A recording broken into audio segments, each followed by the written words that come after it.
नमस्कार। आज इस चैनल में आप लोगों का स्वागत है। देखिए, आज आप लोगों को बताने के लिए जा रहे हैं कि मनुष्य पवित्र कब होता है। तो देखिए, एक मनुष्य सोचता है कि मैं स्नान कर लेता हूँ, पवित्र हो जाता हूँ। ये भी सही बात नहीं है। कोई मनुष्य सोचता है कि मैं तीर्थ में स्नान कर लूँ, पवित्र हो जाऊँगा। नहीं हो सकता है। कोई सोचे मैं गंगा में स्नान करके पवित्र हो जाऊंगा। हालांकि ये मन का भाव है।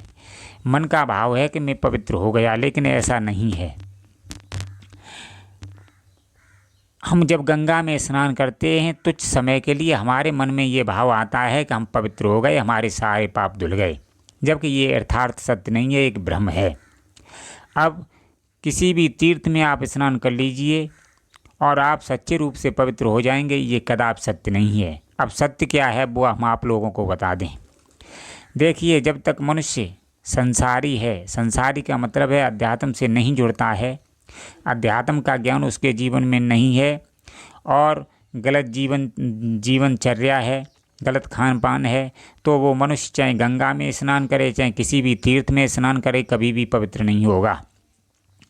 देखिए, पवित्र की भाषा बड़ी गहन है। पवित्र का मतलब है पूर्ण रूप से पवित्र होना, पूर्ण रूप से स्वच्छ होना। ये कब संभव है? देखिए, अब मैं बताने के लिए जा रहे हैं। देखिए, जब मनुष्य अध्यात्म से जुड़ता है, जब मनुष्य को ज्ञान प्राप्त होता है, ज्ञान का मतलब है किसी से दीक्षा प्राप्त होती है, और जब सुबह शाम ब्रह्म मुहूर्त में जा कर के ध्यान करता है, तब उसे हकीकत का आभास होने लगता है।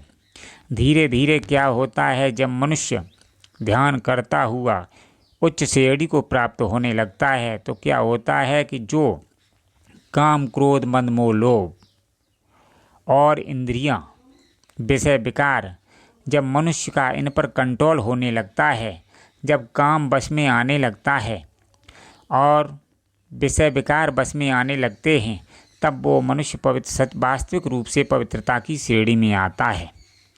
आज के समय में देखिए, बहुत से ऐसे भी साधु बने हुए हैं जो धन के चक्कर में साधु बन जाते हैं, लेकिन हकीकत बात तो ये है कि साधु बन जरूर गए, लेकिन ध्यान रखें, आप संसार को गुमराह तो कर सकते हैं, लेकिन स्वयं के साथ धोखा कर रहे हैं। कि देखिए, साधु बनने के बाद कभी भी मनुष्य को धन का लालच नहीं करना चाहिए। हाँ, धन आता है तो ठीक है, लेकिन धन के चक्कर में उधर नहीं भागना चाहिए। हमारे संत भगवानों ने ये कहा है कि देखिए, मनुष्य के अंदर परमात्मा है, प्रत्येक मनुष्य के अंदर परमात्मा है। तो जो संत परमात्मा की खोज नहीं करते हैं, वो साधु कहलाने के अधिकारी नहीं हैं। वास्तव में जो भजन करता है, जिसके पास सच्चा ज्ञान है, वो